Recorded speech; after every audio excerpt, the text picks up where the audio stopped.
Thank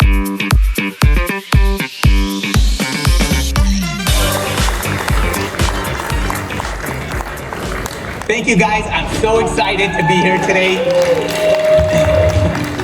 at the PBEXPO. There, for a patent attorney, this is like catnip. There are so many ideas that I'm seeing, but at the same time, it's stomach churning because so many of them are not protected. And the single biggest change in patent law in this century is that the Patent Office went from a first to invent system, where you're protected if you invent first, to a first to file system, protecting the first person that's filed the application. And when I say my stomach churns out there, I see so many ideas, and I've spoken to so many of you at your booths that are talking about new ideas, displaying new ideas, and they're not protected. And this was fine prior to the Patent Act of 2013, because we were on a first to invent system. So as long as you had prototypes, you had receipts, you had documentation, videos, notebooks, you were fine, but not anymore. So because I'm a patent attorney, you're probably expecting me to go into the nuances of how to make sure you get first to file. But I only have a half hour, so I'm not going to do that today. And I actually don't think that it's the details of protecting the idea and mistakes in patent filings that are holding people back. What's holding people back is your comfort zone and what President Theodore Roosevelt referred to as the gray twilight. Far better it is to dare mighty things, to win glorious triumphs, even though checkered by failure, than to live with those timid folks that neither enjoy much nor suffer much because they're stuck in that gray twilight and know neither victory nor defeat. In a moment, I'm going to tell you about a client of mine, Alex Gomez, that escaped this gray twilight. But first, what I'd like to do is take you back in time, way back in time, to when I was 12 years old. Now at 12, I was incredibly cool and stylish. And here's proof. And I was on a mission. My dream and sole ambition in life was to take this Rubik's Cube and make it round. You can tell the nerds early. And I had taken a screwdriver to it, to several, broken them apart to try to figure out how to make it round. And everything was going well with my design and my plans. Until one day, my mom took me to the mall, and there's this store, it's still open for those of you that visit malls anymore. It was called KB Toys. And I went to the shelf where I always went, where they had puzzles and games. And right there on the shelf, what I saw crushed me. Somebody had already made a round Rubik's Cube. And they had a better name than round Rubik's Cube. They called it the Impossible. The Impossible. And in my 12-year-old mind, they had stolen my idea. And I tried hard not to cry right there in KB Toys. Back then, that's where all your friends hung out. You didn't want to cry at the mall. And I didn't cry. But I looked up at my mom, and she was crying. Nobody knows you like your mother. She's the one who's been stepping over these pieces of broken Rubik's Cube for years.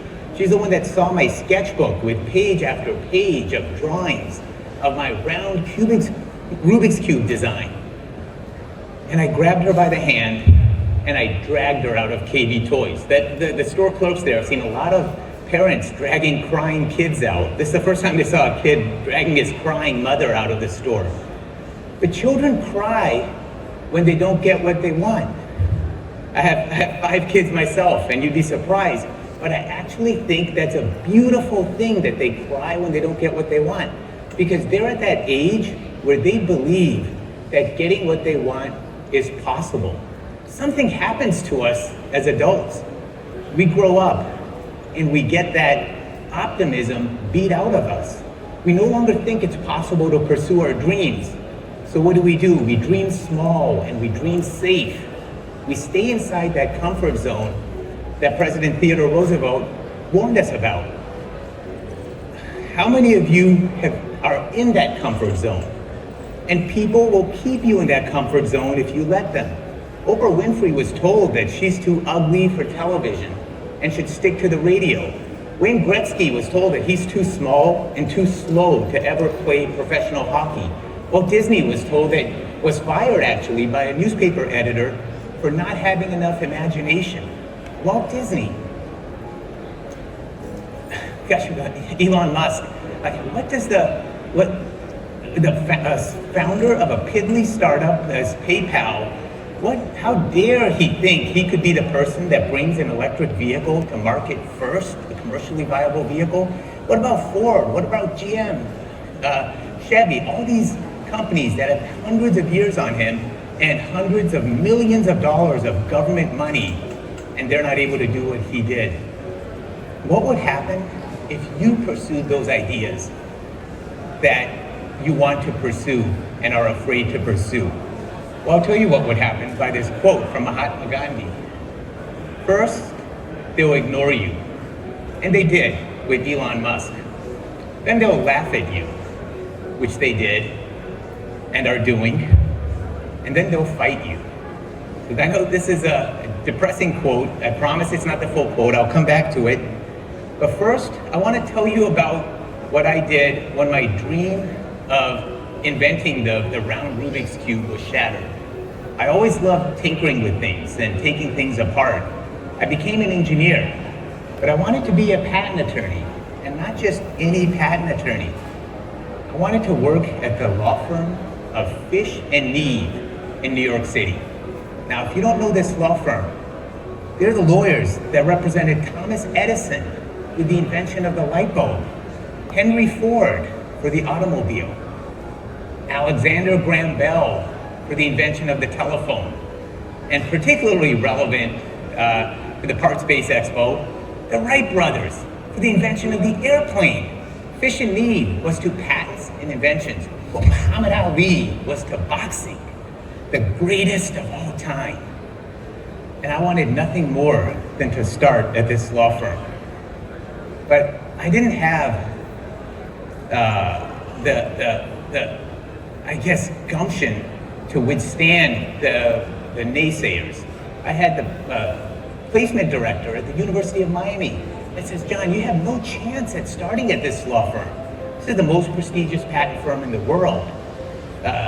They interview at Harvard and Yale, and they only look at students that have done summer internships. I never did a summer internship. I didn't have the luxury of doing a summer internship. I worked full-time as an engineer, put myself through law school at night, and went back and worked during the day as a structural engineer. I couldn't resign and go do a summer internship every 3 months. But you know what? I finished at the very top of my class. I aced the patent bar exam, and I decided to ignore that placement director. And I excitedly sent in my application anyway. Because I'm telling you this, you probably think it's a great story. It's not.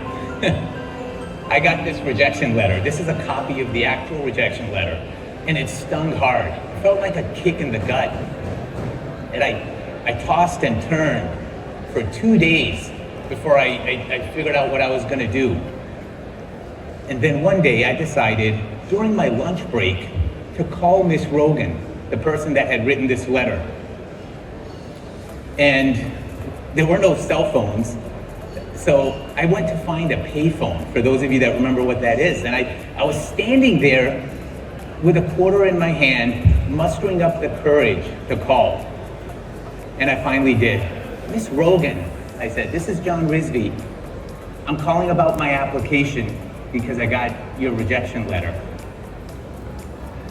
And I said, Miss Rogan, your law firm's claim to fame is the representation of the Wright brothers, 2 bicycle mechanics that invented the airplane. They didn't fit any sort of perfect mold. Neither one of them went to college. Only one of the Wright brothers even finished high school. They were from Dayton, Ohio. They had no investors. They were misfits.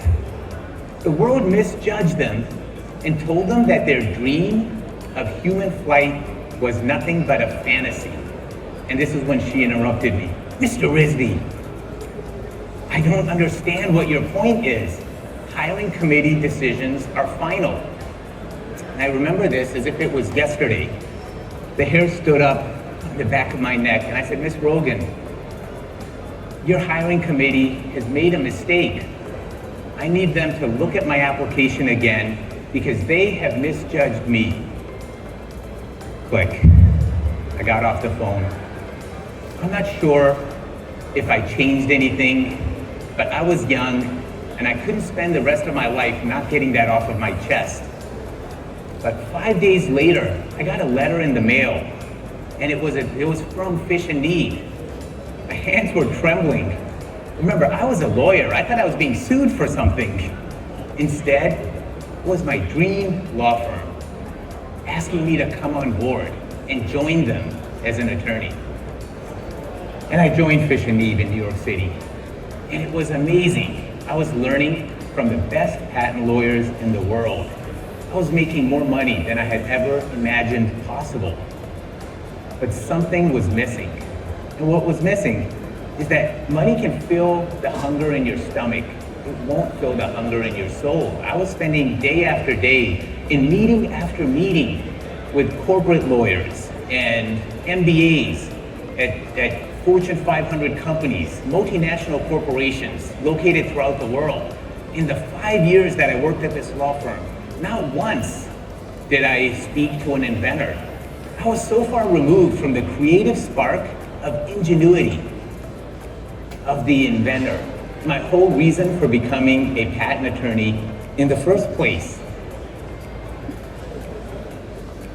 First they ignore you, then they laugh at you, and then they fight you. Well, if you have an idea, you have something you want to bring to market, I urge you to fight back. Don't let the naysayers decide how high you can dream and what you can strive for. And I didn't. Somewhere inside me was still that 12-year-old boy that loved creativity and inventions and thought that he would be the one to create this round Rubik's Cube. I wanted to represent inventors. I didn't join Fish and Need to work with multinational corporations and work with lawyers and MBAs. I wanted to find the Steve Jobs and Bill Gates of this world before they became Apple or Microsoft. But at the same time, I was scared to leave the security and prestige of Fish and Need and go out on my own. So I started writing to the smartest person I knew and still know, Dad. And I wrote weekly emails to him explaining my fears, my innermost thoughts, my desires, what I hope to achieve. And it became a family affair. I copied my sisters, my brother, my mom. And week after week, it was almost like a private journal of me gathering up the courage to go out on my own and start my own firm. Except it turns out not to be private. I had a single email address, letter of the email address wrong. And for almost 2 years, I was spamming a perfect stranger my innermost thoughts and fears about going out on my own. And how do I know he was reading my emails? Because one day he wrote back, "Stop freaking emailing me." And I think he was tired of my indecision and tired of my inability to pursue and follow the dreams that I have had. And then he really took the gloves off. You neither have the balls to start your own law firm, nor the brains to give up. Something told me that this wasn't Dad. But this was that triggering point for me. This was the thing that pushed me over the edge. This email from an irritating stranger. And I'm here today to be that irritating stranger for you that's telling you to pursue that idea, that's telling you to not look at what industry you're in or look at your background and try to see if it justifies pursuing the idea. So I quit, and I started at Fish and Neve. I'm sorry. Yeah, I quit, and I never went back. But when I resigned, the partner said, "John, you're nuts, you're crazy, this is career suicide." People only left this firm to go in-house at cushy corporate jobs at Motorola or Google or Whirlpool or in-house. Nobody quits to start their own law firm. And I was starting my law firm in South Florida, where I'm from. And at that point, there's no inventors in South Florida. This was around the 2000 election fiasco. They said, "You guys can't even figure out how to vote." There's the hanging Chad issue. So I mustered up the courage, I quit. And I was told that you can't make it as a solo attorney. There's no stability in having your own law firm, and it's a risky proposition. Well, ironically, 2 years after I left, the big prestigious law firm of Fish and Neve dissolved. And today they no longer exist. They're little more than a historic footnote. But that piddly little one-person law firm that I started some 20 years ago has grown to over 60 lawyers, engineers. We have 4 former patent examiners. We have illustrators, an entire team. For the last 5 years in a row, my law firm has made the Inc. 5000 list of fastest growing private companies in the country and is the 53rd fastest growing law firm in the country. I believe my reason for being born in this world is to show inventors that you don't have to fit some perfect mold to pursue your idea. And your idea does not have to be this super complex, convoluted flux capacitor that a lot of people think you have to have in order to get a patent.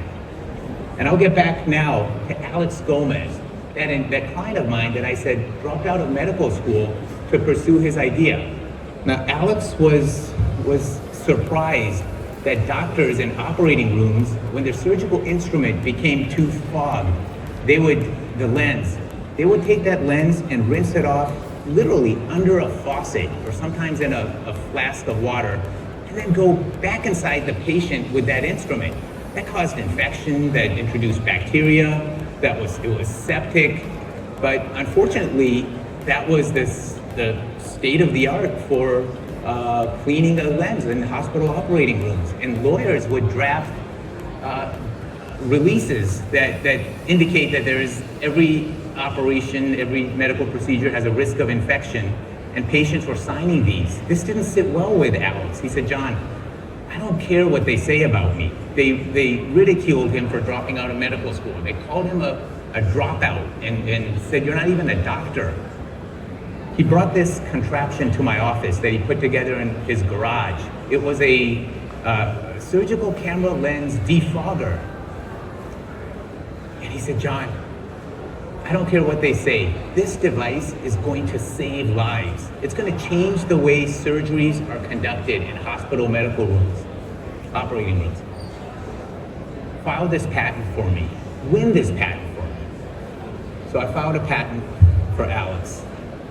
And 2 years later, his device revolutionized the way hospital operating rooms handle surgical lenses. He sold his idea to Medtronic for over $100 million. And his invention has been used in over 1 million surgeries, and it saves lives every single day. Here's that quote I told you about. First they ignore you, then they laugh at you, and then they fight you. I promised you that wasn't the full quote. Here's a full quote. Then you win. Then you win. But in order to win, you have to fight back. You have to push back. That idea has been given to you for a reason. But that's not what we're taught to do. We're told that to stay inside our comfort zone, that dreaming small and dreaming safe is the prudent thing to do.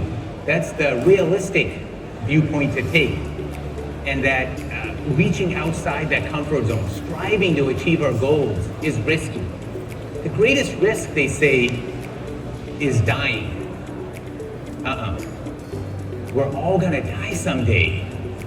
That's not the greatest risk. That's a certainty. The greatest risk is dying with that unfulfilled dream suffocating inside you.